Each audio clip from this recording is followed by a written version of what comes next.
آقا کریم علیہ السلام کی ولادت طیبہ، میلاد رحمت،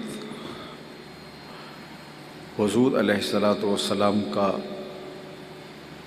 مولود مسعود تشریف آوری اللہ کی بہت بڑی نعمت ہے، بلکہ جتنی دیگر نعمتیں ہمیں میسر آئیں ان ساری نعمتوں اور ساری کرم نوازیوں کا سبب ذات رسالت مآب صلی اللہ علیہ وآلہ وسلم ہے۔ مولانا ظفر علی خان نے کہا تھا، سب کچھ تمہارے واسطے پیدا کیا گیا، سب غایتوں کی غایت اولا تم ہی تو ہو۔ لولاک لما خلقت الافلاک، اس پہ شاہد عادل ہے۔ حضور کی ولادت، حضور کی تشریف آوری اللہ کا اس کائنات پہ سب سے بڑا احسان ہے، اور اللہ نے بجا طور پہ اس احسان کو بیان بھی کیا، جتلایا بھی۔ لقد من اللہ علی المؤمنین اذ بعث فیہم رسولا، کہ اس نے اہل ایمان پہ احسان کیا، من و کرم فرمایا کہ ان میں اپنے رسول برحق کو مبعوث فرمایا۔ اگر حضور تشریف نہ لاتے، آپ کی جلوہ گری نہ ہوتی، تو آج کی دنیا تصور کریں کیسی دکھتی۔ بیٹیوں کو زندہ درگور کر دیا جانا حضور کی آمد سے قبل لوگوں کا ایسا معمول تھا جس پہ داد پاتے تھے۔ معاشرہ انہیں تحسین کی نگاہ سے دیکھتا تھا، جیسے کوئی بڑا کارنامہ سر انجام دیا، اور بیٹی کو اپنے ہاتھوں سے زندہ درگور کر دینے والا فخر و مباحات کے ساتھ اترا کے چلتا تھا کہ میں اپنی آبرو کی حفاظت کی۔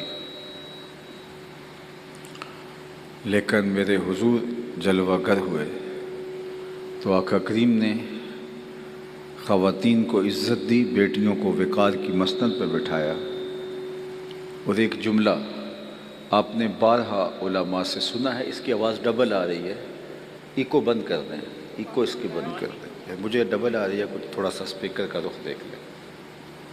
توجہ چاہوں گا۔ تو حضور کی ولادت سے قبل، شاید آواز کم کر دیں گے تو شاید بہتر ہو جائے گا۔ حضور کی ولادت سے قبل لوگ بیٹیوں کو اپنے ہاتھوں سے زندہ درگور کر دیتے اور اس پہ فخر و مباحات کرتے، اور جب بیٹیاں زندہ درگور ہوتی تھیں، ان زندہ درگور ہونے والی بیٹیوں کی نہ کوئی FIR کٹتی تھی، نہ کوئی اس پہ آنسو بہاتا تھا، اور نہ ہی اس کے لیے کوئی درد کا، ہمدردی کا اظہار کرتا تھا۔ ایک نہیں ہزاروں بچیاں یوں ریت میں دفن کر دی گئیں، اور ان کے آنسو اسی ریت میں جذب ہو گئے۔ لیکن پھر ایک آواز بلند ہوتی ہے۔ آپ میں سے بہت سارے لوگوں کو عربی متن کے ساتھ وہ کلمات یاد ہوں گے۔ جب بیٹیوں کو زندہ درگور کر کے باپ فخر کر رہا تھا، تو میرے آقا، میرے مولا حضور ختمی المرتبت صلی اللہ علیہ وآلہ وسلم نے ارشاد فرمایا، فاطمہ تو بدعۃ منی، لوگوں سن لو، میری فاطمہ میرے جگر کا ٹکڑا ہے۔ لوگوں نے اس کو کلمہ تحسین کے طور پہ لیا، لیکن میں سمجھتا ہوں یہ اس ظالمانہ سماج کے خلاف کلمہ جہاد تھا۔ جب بیٹیوں کو زندہ درگور کر کے باپ فخر کر رہا تھا، تو یہ کہنا کہ میرے جگر کا ٹکڑا ہے، اس زمانے میں یہ کلمہ جہاد تھا جو حضور علیہ السلام نے بلند کیا۔ آج اپنی بیٹی کے لیے کتنے محبت برے لفظ باپ بولتا ہے، ماں کتنے پیار برے جذبات کا اظہار کرتی ہے، لیکن اس وقت جب باپ زندہ درگور کرتا تھا اور ماں اس پر آنسو بھی نہیں بہا سکتی تھی، اس زمانے میں یہ جملے کہ میرے جگر کا ٹکڑا ہے میری بیٹی، تو یہ دنیا کو، اس ظالمانہ سماج کو ایک میسج دینا تھا کہ کہ بیٹیاں کس عزت کے قابل ہیں، اور پھر اس کا نتیجہ کیا ہوا۔ آقا کریم نے ارشاد فرمایا جو دو بیٹیاں یا دو بہنیں ان کو پروان چڑھائے اللہ کی رضا کے لیے، پھر ان کا نکاح کر دے، قیامت کے دن وہ شخص میرے یوں قریب ہوگا جس طرح دو انگلیاں قریب ہیں۔ تو مجلس میں موجود ایک شخص کھڑا ہوا اور عرض گزار ہوا، اگر کسی کے پاس دو بیٹیاں نہ ہوں، ایک بیٹی ہو، تو آقا کریم نے یہ اعزاز اس کے لیے بھی قائم کر دیا۔ اب اس کے پیچھے فلسفہ سمجھنے کی کوشش کیجئے۔ جس شخص نے سوال کیا اس کی دو بیٹیاں نہیں ہوں گی، اس کی ایک بیٹی ہوگی، لیکن وہ بھی آرزو کر رہا ہے کاش کہ میری بھی دو بیٹیاں ہوتیں اور میں یہ اعزاز پاتا۔ تو کہاں بیٹیاں زندہ درگور ہوتی تھیں اور کہاں بیٹیاں ماں باپ کی بخشش کی ضمانت بن گئیں، ماں باپ کی بخشش کا ذریعہ بن گئیں۔ اور آج کی تاریخ میں جو بیٹیوں کے لیے عزت ہے، جو وقار ہے،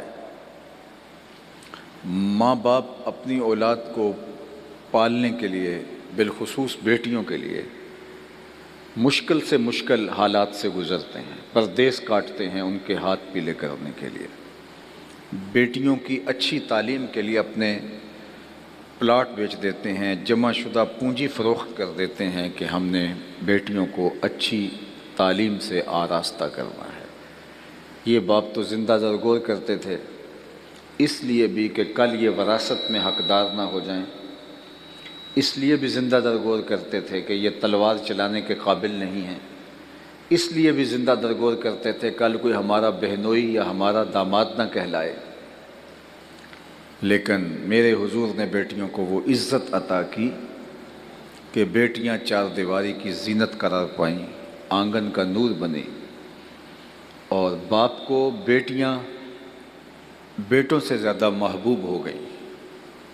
میں نے ایک بوڑھے شخص کو اپنی کمر پہ مزدوری کرتے ہوئے بورے لاد کے جاتے ہوئے دیکھا، تو میں نے اسے کہا، شناسائی تھی کہ آپ بوڑھے ہو گئے ہیں، اب کام چھوڑ دیں، تو مجھے اس کا لہجہ نہیں بھولتا۔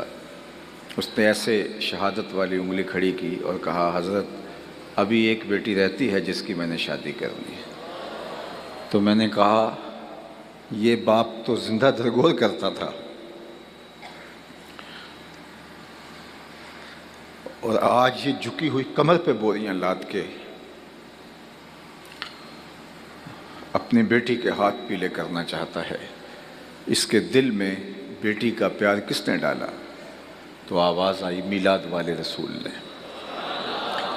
تو یہ ایک دن کا میلاد نہیں، ساری زندگی بھی حضور کے نام لگا دیں، حق کے شکر ادا نہ ہو۔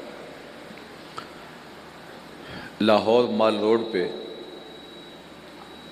ایک زمانہ ہوا، خواتین نے جلوس نکالا تھا کہ ہمیں حقوق چاہیے۔ خیر اب تو روش نکل گئی اور ہر سال عورتیں ہاتھوں میں پلے کارڈ لیے حقوق کیا بےہودگی کا مظاہرہ کرتی ہیں۔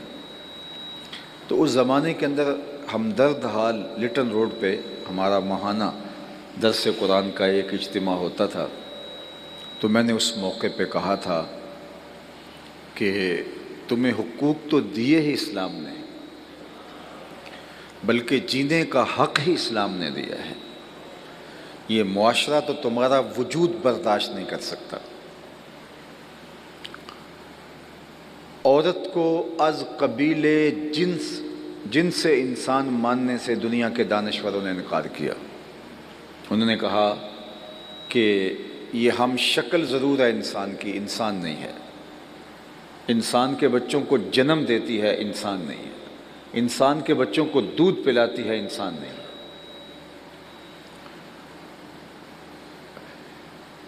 کسی نے کچھ کہا، کسی نے کچھ کہا، لیکن میرے حضور نے جنت کو کھینچ کے ماں کے قدموں تلے رکھ دیا۔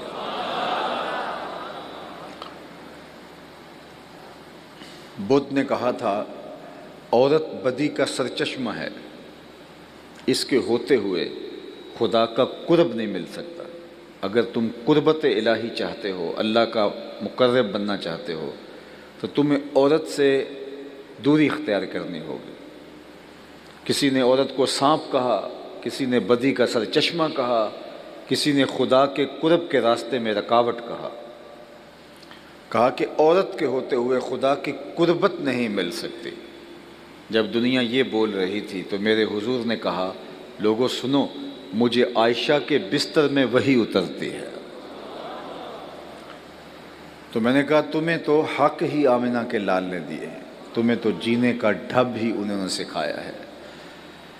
حضرت سیدہ زہرا پاک سلام اللہ علیہا جب حضور سے ملنے آتی تو حضور اٹھ کے استقبال کرتے، فَأَجْلَسَهَا فِي مَجْلَسِهِ، اور حضور انہیں اپنی مسند کے اوپر بٹھاتے، دنیا کو بتایا کہ بیٹی کس لائق ہے اور اس کی عزت کیا ہے اور اس کی تکریم کیا ہے۔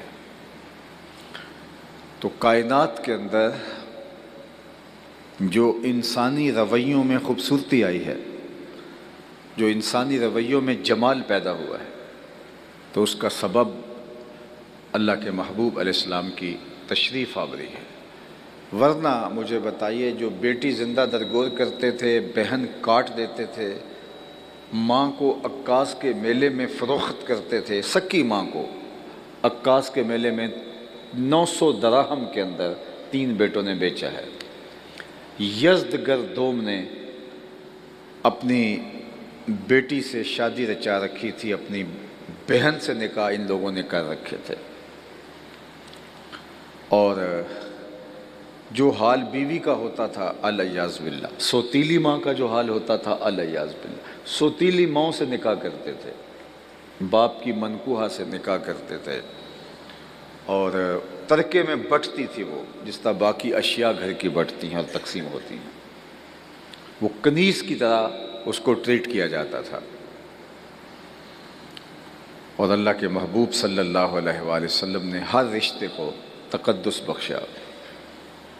آج کی تاریخ میں اگر آپ تک میری آواز درست پہنچ رہی ہے تو آج کی تاریخ میں بھی ایسے لوگ موجود ہیں جو بیوی کو پاؤں کا جوتا سمجھتے ہیں۔ بد نصیب لوگ آج کی تاریخ میں بھی ایسے ہیں، جبکہ آج کی تاریخ میں بیٹی کی عزت ہے، بہن کی تکریم ہے، ماں کی عزت ہے، لیکن بیوی جو چوتھا رشتہ ہے انسان کا، اس کو آج بھی تکریم وہ حاصل نہیں ہے، الا ماشاءاللہ جو دیندار ہیں، میں ان کی بات نہیں کرتا، جو تہذیب اور تمدن سے شناسہ ہیں میں ان کی بات نہیں کرتا۔ عمومی رویے آج بھی پائے جاتے ہیں، جبکہ باقی 3 رشتوں کا تقدس موجود ہے، لیکن بیوی کے لیے آج بھی ایسے مکروہ جذبات لوگوں کے رویوں میں موجود ہیں۔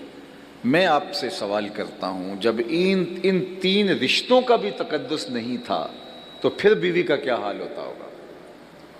یعنی جب ان 3 رشتوں کا آج کی تاریخ میں تقدس موجود ہے تو کئی لوگ بیوی کو پاؤں کا جوتا کہہ دیتے ہیں، تو مجھے بتاؤ جب ان 3 رشتوں کا بھی تقدس نہیں تھا تو اس وقت بیوی کا کیا حال ہوتا ہوگا؟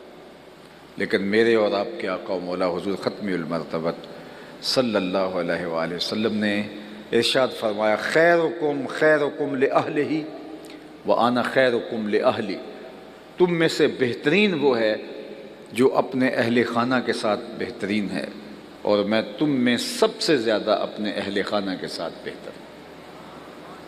ام المومنین سیدہ عائشہ رضی اللہ تعالی عنہ کو حضور حمیرہ کہہ کے پکارتے تھے، لاڈ سے حضور نے یہ نام رکھا تھا۔ فرماتی ہیں ایک دن میں آب خورے میں پانی لے رہی تھی تو اللہ کے محبوب تشریف لائے، تو مجھے دیکھا اور دور سے مجھے پکارا، حمیرہ تھوڑا سا پانی میرے لیے بھی چھوڑنا، تو میں نے حضور کے لیے تھوڑا سا پانی چھوڑ دیا، تو آقا کریم نے میرے ہاتھ سے آب خورا لیا، پھر پانی پینے لگے، پھر رک گئے اور پھر مجھ سے مخاطب ہوئے اور فرمایا، عائشہ ذرا بتانا تم نے ہونٹ کہاں لگائے تھے؟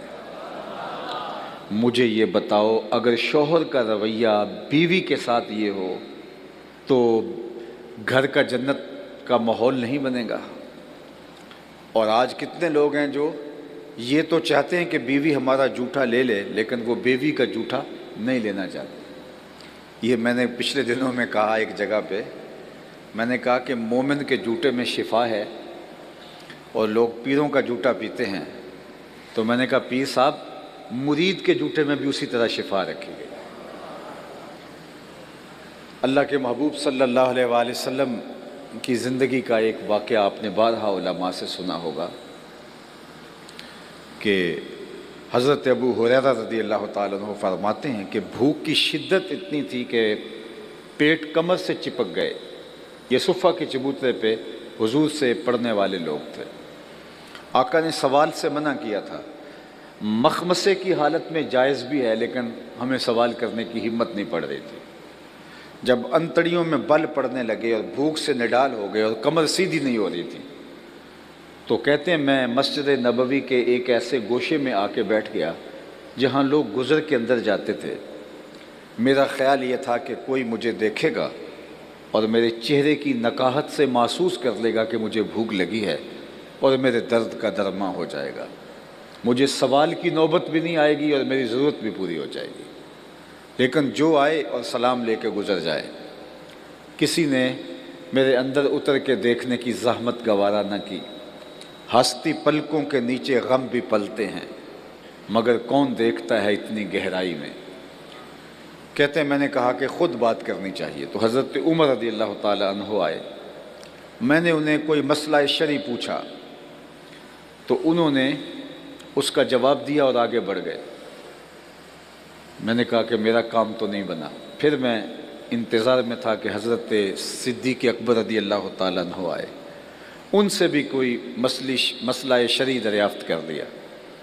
تو وہ بھی جلدی میں تھے، انہوں نے مسئلہ بتایا اور آگے بڑھ گئے۔ میں نے کہا میرا مسئلہ تو وہیں رہ گیا۔ پھر میں خاموش بیٹھا تھا کہ ایک جانب سے روشنی اور نور نکلا اور دل و قلب و نگاہ کے مرشد اولین تشریف لے آئے۔ یہ حضور تھے۔ تو کہتے ہیں کہ سوال کرنے کی پھر ہمت نہ پڑی، پھر میں نے حضور سے بھی کوئی مسئلہ ہی پوچھ لیا۔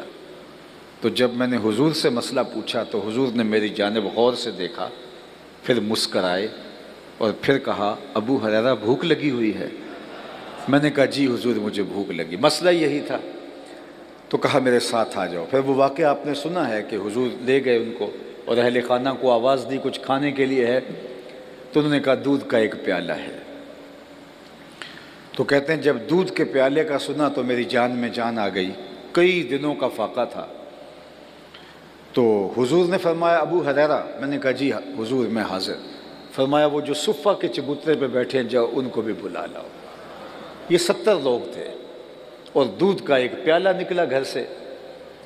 تو دودھ کے پیالے کا سن کے میں سرشار ہوا تھا، لیکن جب حضور نے فرمایا کہ جاؤ وہ جو 70 بیٹھے ہیں ان کو بھی بلا لاؤ، تو میرے من میں آیا کہ قطرہ قطرہ بھی نہیں آئے گا۔ حکم تھا تعمیل کی، ان کو بلا لایا۔ حضور نے وہ پیالہ منگوایا اور میرے ہاتھ میں ہی دیتے ہوئے فرمایا ابو ہریرہ دائیں سے شروع ہو جاؤ۔ کہتے ہیں میں آگے بڑھا اور ایک صحابی کو پیش کیا، وہ پینے لگا تو میری نظر دودھ کے پیالے کے دودھ پر تھی۔ کہا وہ سیراب ہو کے پی گیا لیکن ایک قطرہ بھی کم نہیں ہوا۔ مجھے تسلی ہو گئی۔ پھر میں نے دوسرے کو دیا، تیسرے کو دیا، چوتھے کو دیا، پانچویں کو دیا، 70 آدمی دودھ پی گئے اور پیالہ بھرے کا بھرا۔ لگتا تھا رب نے اس پیالے کا کنیکشن حوض کوثر سے جوڑ دیا تھا۔ کہتا جب 70 آدمی دودھ پی گئے تو حضور نے فرمایا ابو ہریرہ کون باقی؟ میں نے کہا حضور ایک آپ باقی، ایک میں باقی۔ تو آقا کریم نے فرمایا اب تم پیو۔ تو کہتے ہیں میں نے پیا اور خوب سیراب ہو کے پیا۔ پھر آقا کریم نے فرمایا اور پیو، تو میں نے پھر اور پیا۔ پھر تیسری مرتبہ فرمایا ابو ہریرہ اور پیو۔ میں نے کہا مجھے قسم ہے جس نے آپ کو حق کے ساتھ مبعوث کیا ہے، میرے میں ایک قطرے کی گنجائش بھی نہیں ہے۔ تو حضور نے میرے ہاتھ سے وہ پیالہ لیا اور یہ کہہ کے نوش جاں فرمایا ساقل قوم آخرہم شربن، جو قوم کا ساقی ہوتا ہے، پلانے والا ہوتا ہے، وہ خود تو آخر میں پیتا ہے۔ اور پھر حضور نے وہ پیالہ نوش جاں کیا اور ختم کر دیا۔ دودھ کا ایک پیالہ 70 صحابہ کے لیے، حضرت ابو ہریرہ کے لیے اور حضور علیہ السلام کے لیے کافی ہو گیا۔ ایک تو اس کا معجزاتی پہلو ہے کہ دودھ کا پیالہ اتنے لوگوں کے لیے کافی ہو گیا۔ اعلیٰ حضرت بولے ہاں جناب ابو ہریرہ کیسا تھا وہ جام شیر؟ ہاں جناب بو ہریرہ کیسا تھا وہ جام شیر، جس سے 70 صاحبوں کا دودھ سے منہ بھر گیا۔ دودھ کا ایک پیالہ 70 لوگوں کو، اور 71واں عدد حضرت ابو ہریرہ ہیں، ان کے لیے کافی ہو گیا۔ تو یہ حضور کا معجزہ ہے، لیکن میرے استاد فرمایا کرتے تھے اس کے اس پہلو کو کیوں فراموش کر دیتے ہو کہ 2 جہاں کا سردار ہے اور 71 آدمیوں کا جوتا پی رہا ہے۔ تو حضور علیہ السلام 71 آدمیوں کا جوتا، دودھ کا پیالہ نوش جان کر رہے ہیں۔ تو میں نے کہا پیر صاحب آپ کا جوتا بھی تبرک ہے، لیکن مرید صاحب کا جوتا بھی تبرک ہے، اس میں بھی اللہ نے شفا رکھی ہے۔ اور میں کہتا ہوں پیروں کو کبھی کبھی یہ مشق کرنی چاہیے، کبھی مریدوں کا جوتا بھی پئیں، کبھی اوروں کا، کبھی امام صاحب کو مقتدیوں کا جوتا پینا چاہیے، کبھی باپ کو بیٹوں کا جوتا پینا چاہیے۔ تو یہ تاکہ ایسا نہ ہو کہ بندہ یہ سمجھ لے جائے کہ میں ہی سب کچھ ہوں اور باقیوں کے لیے تصور ہی اور بن جائے۔ تو اللہ کے محبوب علیہ السلام نے اس کائنات کو جو خوبصورت معاشرت دی ہے، میں ابھی دوپہر کو کہیں بیان کر رہا تھا کہ غلام آقا کے جوتے دھوپ سے اٹھا کے چھاؤں میں رکھ دے تو آقا اس پہ بھی کوڑے مارتا تھا کہ تو نے میرے جوتے میرے اذن کے بغیر چھوئے ہی کیوں ہیں، تیری اوقات کب ہوئی کہ میرے جوتوں کو میرے اذن کے بغیر، اجازت کے بغیر ہاتھ لگا سکتا۔ لیکن سنو پھر جب تبدیلی آتی ہے، حقیقی انقلاب آتا ہے، دنیا کو نور و نکہت اور روشنی ملتی ہے، حضور معراج سے واپس پلٹتے ہیں اور بلال حبشی کو بلا کے ارشاد فرماتے ہیں تو کون سا نیک عمل کرتا ہے، میں نے جنت میں تیرے قدموں کی آہٹ سنی۔ جو غلام آقا کے جوتے دھوپ سے اٹھا کے چھاؤں میں رکھنے کا روادار نہیں ہے، اس کو کونین کا مالک کہہ رہا ہے میں تیرے قدموں کی آہٹ جنت میں سنتا رہا۔ کیا خیال ہے اس ایک جملے نے دور غلامی کی ساری تھکن اتارنے دی ہوگی، اور بلال فرش سے اٹھ کے فراز عرش پہ نہیں پہنچ گیا ہوگا، اور آقا کریم نے اتنے طریقے دیے غلام آزاد کرنے کے، قسم توڑ بیٹھو غلام آزاد کرو، کفارہ قتل میں غلام آزاد کرو، کفارہ زہاد میں غلام آزاد کرو، روزہ توڑ بیٹھو غلام آزاد کرو، تاکہ آہستہ آہستہ غلامی ختم ہو جائے۔ مسلمان غلام، کافر غلام، دونوں کو آزاد کرنے کی ترغیب دی۔ اس دور کی سب سے بڑی سخاوت غلام آزاد کرنا تھا، اور سب سے مہنگی سخاوت غلام آزاد کرنا تھا۔ حضرت عثمان غنی رضی اللہ تعالیٰ عنہ ہر جمعے کو ایک غلام آزاد کرتے۔ حضرت عمر ہر وہ شخص جو لمبی نمازیں پڑھتا آپ کے غلاموں میں سے اسے آزاد کر دیتے۔ غلاموں نے لمبی لمبی نمازیں پڑھنا شروع کر دی۔ لوگوں نے کہا عمر یہ تمہیں دھوکہ دیتے ہیں صرف آزاد ہونے کے لیے۔ تو حضرت عمر نے کہا اگر یہ خدا کے نام پہ دھوکہ دیتے ہیں میں 100 بار کھانے کو تیار ہوں۔ حضرت ابو بکر صدیق رضی اللہ تعالیٰ عنہ نے کتنے غلاموں کو آزاد کیا، حضرت بلال کو حضرت صدیق اکبر نے آزاد کیا تھا۔ حضرت عبد الرحمن بن عوف رضی اللہ تعالیٰ عنہ صحابہ میں سب سے امیر تھے، آپ نے اپنی زندگی میں 30,000 غلام آزاد کیے، 30,000۔ تو غلامی دنیا سے ختم ہو گئی۔ اسلام کی دی ہوئی ترغیب کے نتیجے میں ایک ایسا خوبصورت نظام متعارف کروایا جس سے غلاموں کو آزادی ملنا شروع ہو گئی، اور غلامی کی لعنت سے دنیا پاک ہو گئی۔ اللہ اکبر۔ ورنہ جو غلاموں کے ساتھ حال ہوتا تھا اور جس طرح غلام بکتے تھے دنیا کی منڈیوں میں، اللہ اکبر۔ تو یہ میرے حضور تھے جنہوں نے آ کے اس نظام کو ختم کیا، اور دنیا کو جب تک غلام موجود رہے تو ان کو یہ حکم دیا جو خود پہنتے ہو انہیں بھی پہناؤ، جو خود کھاتے ہو انہیں بھی کھلاؤ، ایسا بوجھ نہ ڈالو جس کو وہ اٹھا نہ سکیں، ان کے خیال کا، ان کے آرام کا خیال رکھو۔ مکاتبت، غلاموں کو مکاتبت کا حکم دیا کہ غلاموں سے لکھا کر لو کہ وہ اتنے پیسے تمہیں کما کے دے دیں تو تم انہیں آزاد کر دیں گے۔ اللہ اکبر۔ تو یہ اسلام کا دیا ہوا فیضان ہے، بلکہ معاشرے کے ان لوگوں کو حضور نے عزت عطا کی جنہیں معاشرے میں کبھی درخور اعتنا ہی نہیں سمجھا جاتا تھا۔ میں ایک مثال آپ کے سامنے رکھتا ہوں۔ مدینہ المنورہ میں ایک خاتون ہے جس کا توازن ذہنی ٹھیک نہیں ہے۔ اللہ کے محبوب صلی اللہ علیہ وآلہ وسلم مسجد نبوی میں تشریف فرما ہے تو وہ دروازے پر آتی ہے اور آقا کریم کو اشارہ کر کے بلاتی ہے کہ میری بات سنو۔ اللہ کے محبوب فرماتے ہیں کہیے کیا کہنا ہے؟ اس نے کہا میں نے آپ سے کوئی باتیں کرنی ہیں۔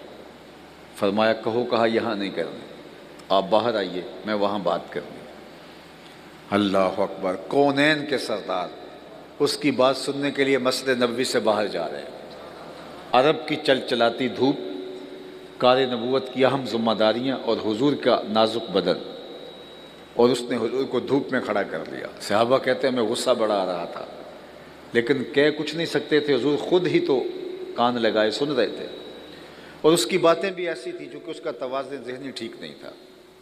اس نے گھنٹوں تک حضور کو وہاں دھوپ میں کھڑا کیے رکھا، اور آقا کریم غور سے اس کی گفتگو سنتے رہے۔ جب وہ جانے لگی تو صحابہ نے عرض کی حضور اس کا ذہن توازن ٹھیک نہیں ہے، اور یہ جس کے پاس کھڑی ہوتی ہے جان نہیں چھوڑتی، لوگ اس کو دیکھ کے راستہ بدل لیتے ہیں۔ آپ کا نازک بدن اور قیمتی وقت، کار نبوت کی اہم ذمہ داریاں آپ کے کندھوں پر، تو آپ ایسی ویسی عورتوں کی باتیں کیوں سنتے ہیں؟ اس کو تو پورا مدینہ منہ نہیں لگاتا، اس کی کوئی بات نہیں سنتا۔ تو حضور نے فرمایا عمر، پورے مدینے میں اس کی کوئی نہیں سنتا، میں بھی نہ سنوں؟ اور اس بڑھیا کو آواز دے کے کہا جب دکھ زیادہ ہو جائیں جہاں مرضی کھڑا کر کے محمد کو اپنی باتیں سنا لیا کرو۔ ایک تو ہی ہوتے ہیں میریاں آساں دا سہارا، دس کنوں کراں جے تینوں نہ کراں یاد۔ یہ ایک دن کا میلاد یہ حق ادا نہیں کرتا۔ میں میلاد منانے والوں کو بھی کہتا ہوں کہ جو میلاد ہے اس کو اس کی روح کے ساتھ مناؤ۔ اعتراض ہوگا ہی نہیں، ہوا بھی تو بہت کم ہوگا۔ خام خواہ اس کے اندر ایسی باتیں یا ایسی چیزیں شامل نہ کرو جن کی شریعت اجازت نہیں دیتی۔ سنجیدگی کے ساتھ، متانت کے ساتھ، شریعت کے ضابطوں کی مطابقت کے اندر۔ اور دوسری بات یہ عرض کرنا چاہوں گا، یہ جو میلاد کا موسم آیا ہے یہ کوئی سیزن نہیں ہے نعت خوانوں کا یا پیروں کا یا مولویوں کا۔ یہ جو سیزن ہم نے بنا لیا ہوا ہے کہ اس میں بہت سارے پیسے کمائیں گے، یہ سیزن نہیں ہے، یہ تبلیغ کا سیزن ہے، یہ حضور کے پیغام کے ابلاغ کا سیزن ہے۔ یہ ایک موقع ہے کہ دلوں میں حضور علیہ السلام کی محبت پیدا ہوتی ہے تو اس محبت کو کام میں لایا جائے، اس محبت کو مہمیز لگے اور محبت کرنے والے عمل کے سانچے میں ڈھل جائیں۔ علامہ اقبال علیہ رحمہ نے سیرت النبی کے عنوان سے منعقدہ میلاد کے ایک جلسے میں کہا تھا کہ جو میلاد کا دن ہے 12 ربیع الاول، یہ امت کو جوڑنے کا ذریعہ ثابت ہو سکتا ہے، اور اس میں امت کو حضور کی دہلیز کے قریب کیا جا سکتا ہے، چونکہ یہ اتنا ایسا موقع ہوتا ہے کہ دل ہیں حضور کی محبت سے بھرے ہوئے ہوتے ہیں۔ تو محبت کے اظہار کا خوبصورت سلیقہ، اس سے کوئی انکار نہیں کرے گا۔ کوئی اگر بدبخت ہے تو اس کا کہا نہیں جا سکتا، لیکن اس میلاد کے موسم کو حضور علیہ السلام سے قربت کا ذریعہ بناؤ، کثرت سے درود اپنی اولاد کو پڑھنا سکھاؤ۔ علماء نے 100 طریقے لکھے ہیں۔ علموا اولادکم محبت رسول اللہ صلی اللہ علیہ وآلہ وسلم۔ ڈاکٹر عبدہ یمانی نے ایک کتاب لکھی ہے، اس میں متعدد طریقے لکھے ہیں کہ اپنی اولاد کو حضور کا پیار کیسے سکھایا جا سکتا ہے۔ بعض علماء نے 100 طریقے لکھے، بعض نے اس سے بھی زیادہ لکھے، لیکن علامہ اقبال نے کہا 3 طریقے حضور کی محبت کی نشت کا ذریعہ ہو سکتے ہیں۔ ان میں سے ایک انہوں نے یہی کہا، درود شریف۔ کثرت درود حضور کے ساتھ پیار کا، حضور کی قربت کا سبب ہے۔ تو ہم جو میلاد کے جلسے ہیں، میلاد کے جلوس ہیں، اجتماعات ہیں، ان کو کوئی بس ایک کھیل کود کا ذریعہ نہ بنائیں، اس کو کثرت درود کا ذریعہ بنائیں۔ بار بار حضور پر درود، سنجیدگی اور متانت کے ساتھ حضور کی سیرت کا بیان، حضور کے فضائل کا بیان، حضور کے مناقب کا بیان۔ یہ نعت خوانی خود درود ہے. اگر یہ ہمارا کاروبار نہ بنے اور اس کے ذریعے سے ہم اپنی جیبیں بھرنے کے چکر میں نہ ہوں اور اس کے اندر ایسی چیزیں شامل نہ کر دی جائیں جن پر شریعت قدغن لگاتی ہے، تو میں سمجھتا ہوں کہ جو محفل نعت ہے یہ بہت بڑا ذریعہ ہے حضور کی قربت کا. اور حضور کے کتنے صحابہ تھے جو حضور کی مدح کرتے تھے اور آقا کریم کی خوشنودی کا سبب تھا یہ. تو اس لیے یہ جو محافل میلاد ہیں، یہ جو مجالس ہیں، یہ دن خاص طور پہ آج اگر چاند طلوع ہو گیا ہے تو 12 دن جو خاص طور پہ کثرت کے ساتھ درود پڑھیں گے تو آپ کی اولاد اور آپ حضور کے قریب ہوں گے. آپ طے کریں کہ اس میلاد میں ہم اتنی مرتبہ درود پڑھنا ہے اور اپنے بچوں کو بٹھا کے اپنے بچوں کو درود پڑھنے کا عادی بنانا ہے. بچے اگر درود شریف پڑھنے کے عادی ہو گئے تو ان کی زندگیاں سنور جائیں گے اور آپ کو اتنی آسودگی ان کی طرف سے ملے گی کہ آپ جو ہیں وہ عش عش کر اٹھیں گے. درود طبیعتوں کو نفاست عطا کرتا ہے، طبیعتوں میں لطافت پیدا کرتا ہے. درود دلوں میں نرمی اور رقت پیدا کرتا ہے. درود آپ کی عادات کے اندر توازن پیدا کرتا ہے. درود آپ کے اندر ذہانت پیدا کرتا ہے. درود آپ کے اندر عفت اور پاک دامنی کے قائم رہنے کا سبب اور ذریعہ بنتا ہے. درود پڑھنے والا اور درود نہ پڑھنے والا دونوں کے رویوں میں فرق ہوتا ہے. اگر ہم آج ہی اپنی اولاد کو درود پڑھنے کا عادی بنائیں گے تو خود بخود درود سے وہ صاحب درود کے قریب ہوتے چلے جائیں گے. ایک تو درود کے ذریعے سے اپنی اولاد کو حضور کے قریب کیا جا سکتا ہے. اور علامہ اقبال دوسری بات کہتے ہیں کہ حضور کی سیرت کا بیان، اپنی اولاد کو حضور کی سیرت پڑھائیں. میں اس جمعے کو کہا دوستوں سے، آپ سے بھی کہتا ہوں، کسی کی 60 سال عمر ہو گئی، کسی کی 70 ہو گئی، کسی کی 50، کسی کی 40. میں علماء سے کی بات نہیں کر رہا کیونکہ ہماری ضرورت ہوتی ہے، لیکن باقی جو عام عوام ہیں میں ان سے پوچھتا ہوں کہ آپ نے کتنی کتابیں جو ہیں وہ حضور کی سیرت کی پڑھی ہیں. شاید بہت کم لوگ ملے جنہوں نے کوئی ایک کتاب مکمل حضور کی سیرت کی پڑھی ہو. تو بطور مسلم کیا یہ ہمارے لیے لمحہ فکریہ نہیں ہے کہ ہم اپنے آقا و مولا کی پوری سیرت آج تک نہیں پڑھ سکے؟ یہ ڈراموں کی سیریلز آتی ہیں تو ہم ساری کی ساری دیکھ رہے ہوتے ہیں، آپس میں لوگ صبح بات کر رہے ہوتے ہیں، پوری قوم اس طرف لگی ہوتی ہے. لیکن میں آپ سے سوال کرتا ہوں، ہم لوگوں سے سوال کرتے رہے، ہم اپنے آپ سے سوال کرتے ہیں، کیا ہم میں سے کتنے لوگ ہیں جنہوں نے حضور علیہ الصلوۃ والسلام کی مکمل سیرت پڑھی ہوئی ہے؟ تو اگر نہیں پڑھی تو 60 سال گزر گئے، 70 سال بیت گئے، 50 سال بیت گئے، تو ہم کھڑے کہاں ہیں؟ ہمارے پاس اتنی فرصت بھی نہیں ہے. ہادی برحق، کائنات کے رہبر اور ہادی اور رہنما، جن کی زندگی اسوائے کاملہ ہے ہمارے لیے.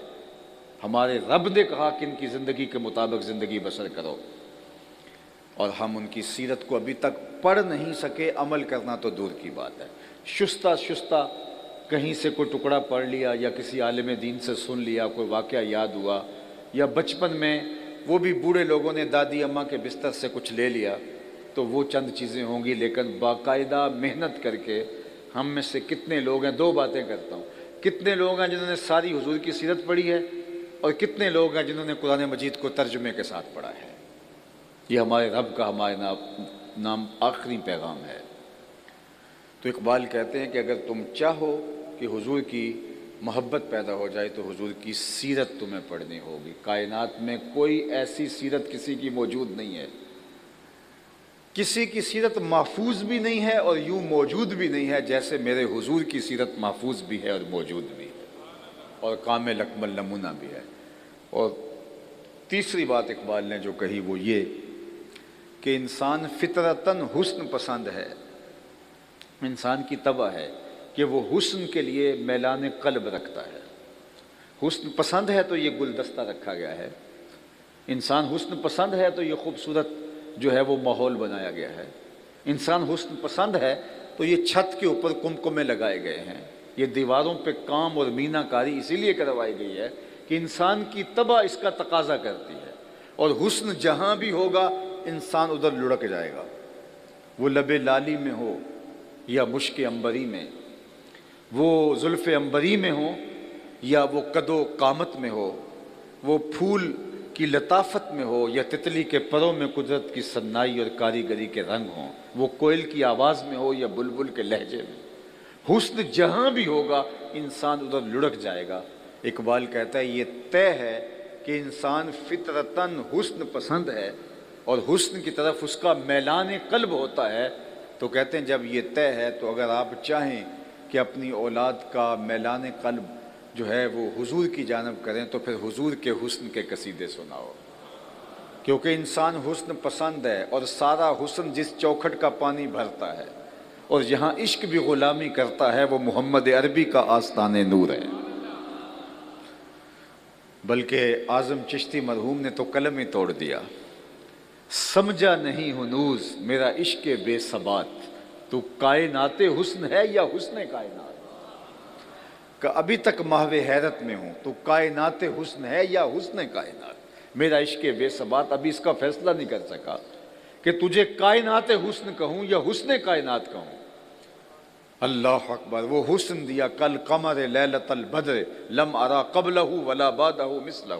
حضرت ابو ہریرہ کہتے ہیں کیا بتاؤں حضور جیسا میری آنکھ نے نہیں دیکھا، 14ویں رات کے چمکتے ہوئے چاند کی طرح تھے حضور۔ پھر کہتے ہیں نہیں حضور جیسا میری آنکھ نے دیکھا ہی نہیں۔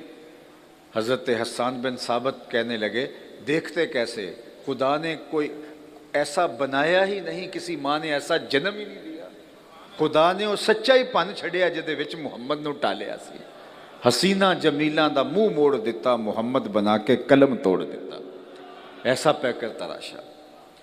تو اگر آپ چاہتے ہیں کہ آپ اپنی اولاد کو حضور کا پیار سکھائیں تو حضور کا حلیہ، حضور کے شمائل، حضور کی صورت ان کے سامنے رکھنی ہوگی۔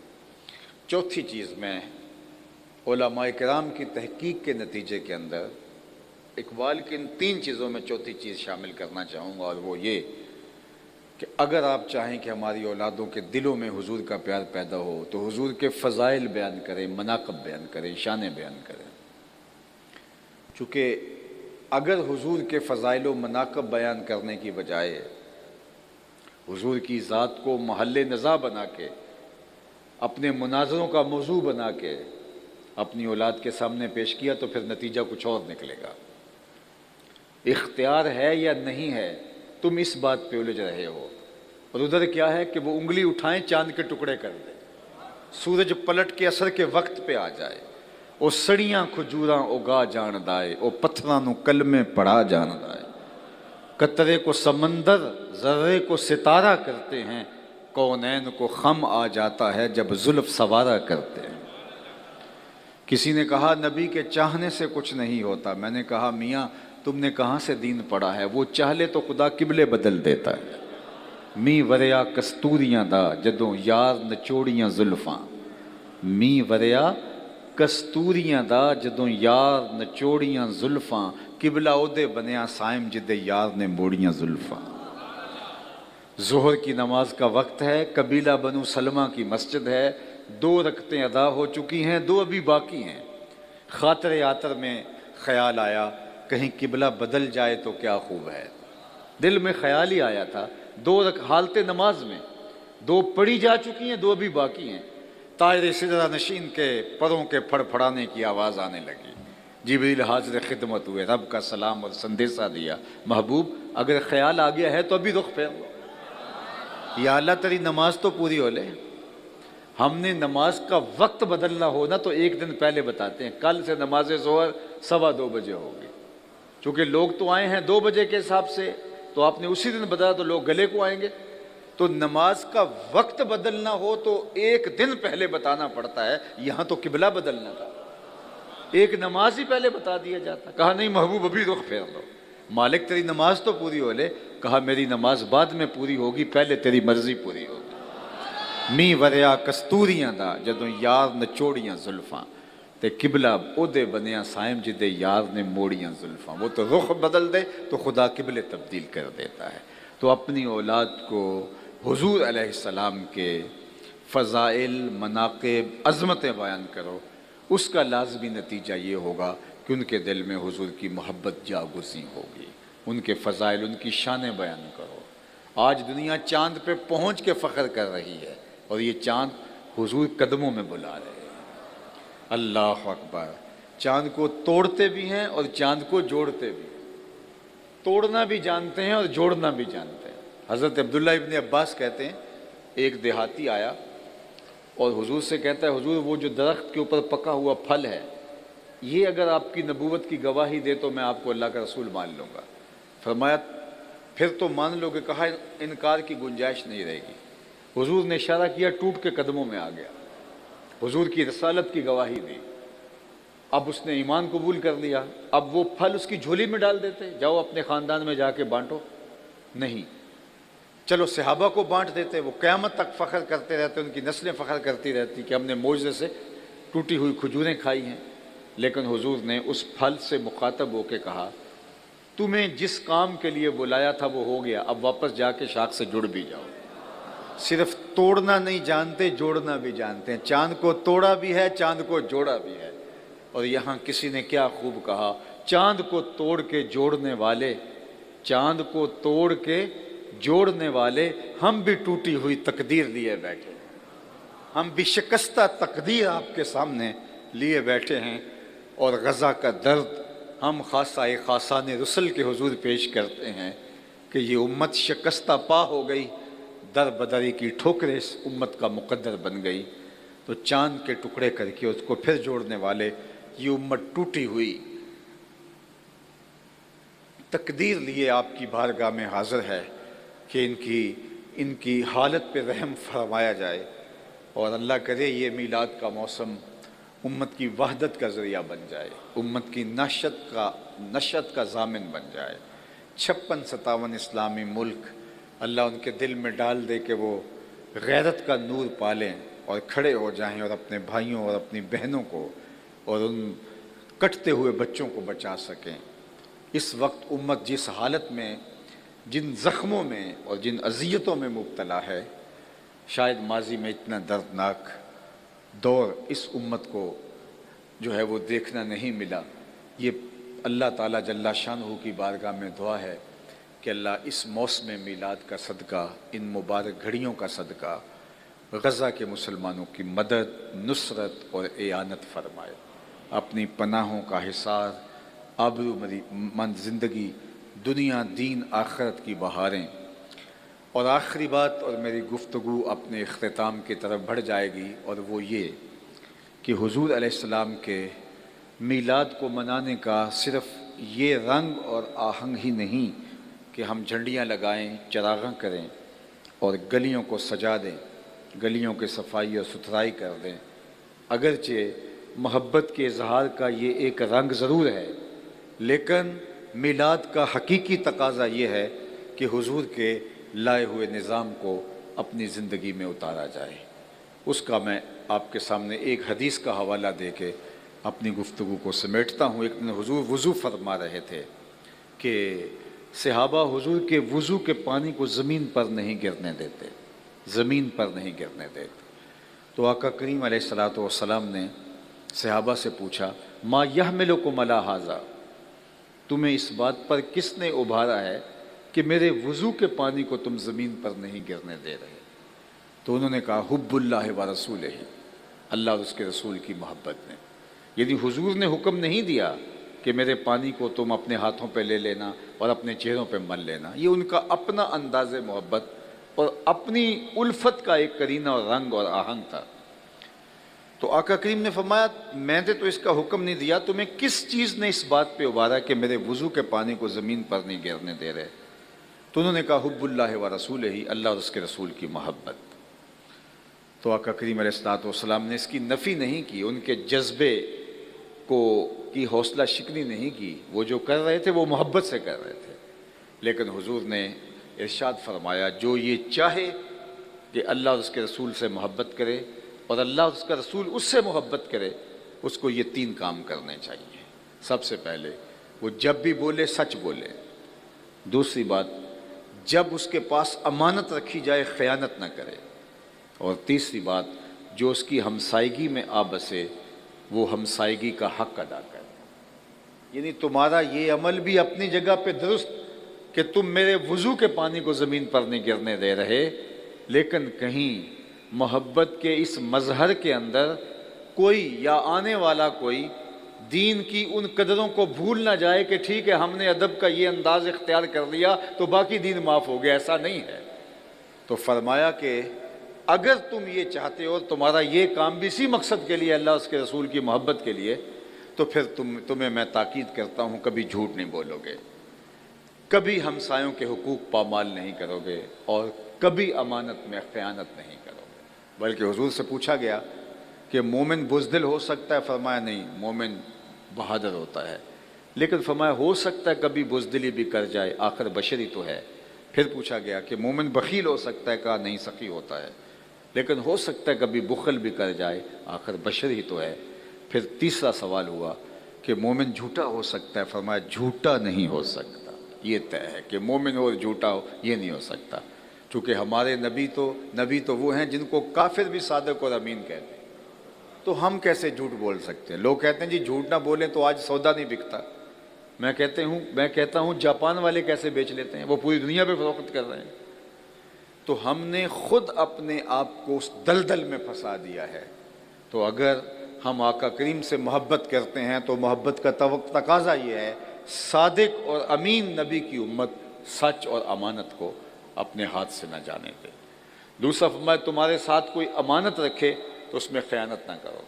ہمارے دین نے تو ہمیں یہاں تک تعلیم دی، ذرا غور کیجئے، میرے لہجے میں تھکن ضرور ہے لیکن میرے لفظوں پر غور کیجئے۔ حضور علیہ السلام نے اور ہمارے دین نے ہمیں جو تعلیمات دی ہیں ان میں یہ ہے کہ اگر آپ کسی سے ہم کلام ہوں اور وہ آپ سے بات کر رہا ہو اور بات کرتے کرتے وہ دائیں بائیں دیکھے تو اس کا مطلب یہ ہے کہ وہ یہ چاہ رہا ہے کہ میری بات کوئی اور نہ سنے، تو تمہارے پاس جو اس کی اب باتیں آ گئی ہیں وہ امانت ہوں گی۔ یعنی اس نے تم کو کہا نہیں کہ یہ میری باتیں امانت ہے، آگے بیان نہیں کرنی۔ اگر وہ باتیں کرتے کرتے لہجے کو دھیما کر لیتا ہے، دائیں بائیں دیکھتا ہے، تو پھر اس کا مطلب ہے کہ وہ چاہ رہا ہے کہ میری باتیں لیک نہیں ہونی چاہیے، تو تمہارے اوپر لازم ہے کہ اس کی باتوں کو امانت رکھو۔ تو جب باتوں کو امانت رکھنا ہے تو جو وہ امانت رکھوا کے گیا ہے تمہارے پاس، اس میں تم خیانت کیسے کرو گے؟ اگر تم لوگوں کی امانتیں ہڑپ کر جاؤ گے، لوگوں کا مال ہڑپ کر جاؤ گے، زمینیں چاٹ جاؤ گے، لوگوں کا قرض دبا جاؤ گے، پھر لاکھ عمرے حج کر لو کوئی فائدہ نہیں ہوگا۔ تمہاری عمرے سے، تمہارے حج سے وہ جو لوگوں پر ظلم کیا ہے، جبر کیا ہے، اس کی معافی تو نہیں ہوگی۔ تو اس لیے ہمارا دین ہمیں کیا کہہ رہا ہے کہ اپنی زندگی کو خوبصورت بناؤ، اور آخری بات کہ ہمسائے کے ساتھ سلوک اچھا کرو۔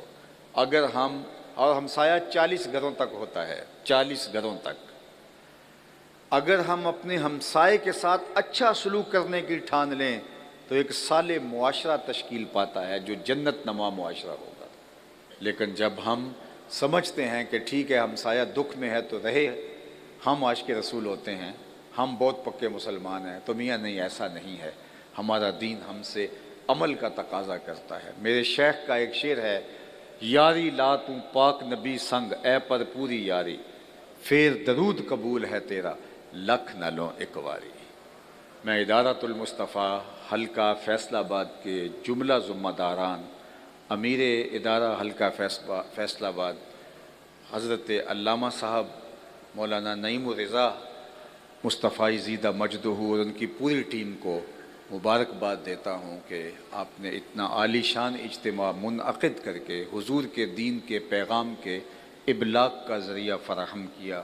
میری آپ سارے لوگوں کی آمین کے ساتھ دعا ہے کہ اللہ جو کہا اس کو روحوں میں اتار دے، اور اللہ ہمیں توفیق عمل عطا فرمائے، اور یہ ماہ ربیع الاول جس کا نزول ہو رہا ہے، اللہ اس ماہ انور کو حضور کے ادب، حضور کی اطاعت، حضور کی فرما برداری اور حضور کی شریعت کے نفاذ، اپنی ذات پر نفاذ کی عملی تحریک بنا دے۔ وآخر دعوانا ان الحمد للہ رب العالمین۔